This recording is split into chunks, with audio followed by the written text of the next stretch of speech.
Ola, son Lar Rodríguez Seoane e viñovos a falar do conto titulado Reo, de Xesús Fraga. Xesús Fraga nada en Londres o 28 de febreiro de 1971. É un escritor galego.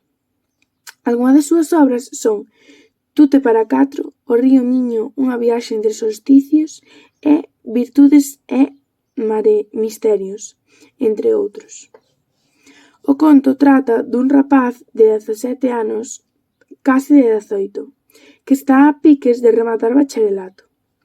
A el gústalle moito escribir, pero non contos, senón grafiti. El e máis os seus amigos tiñan un sitio onde facían as quedadas. O edificio no que estaban era a antiga discoteca do pobo.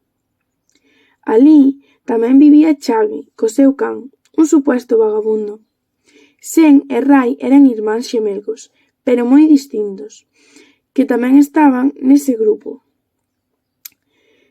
Tras derrotar a Virus, o seu maior contrincante, apareceulle un novo contrincante, chamado Oni. Oni xa fixera moitos grafitis, iso a Reo non lle gustaba nada, xa que el era o rei dos grafitis. Un día puxose a pintar na parede e a policía colleuno, aínda que xa levaba tempo detrás del. Seus pais berráronlle, pero el non se rinde e segue a querer pintar. Ao final vai pasar algo moi importante e se queres saber o que pasa, teralo que ler. O meu personaxe preferido é Cora, xa que é moi valente polo que fixo.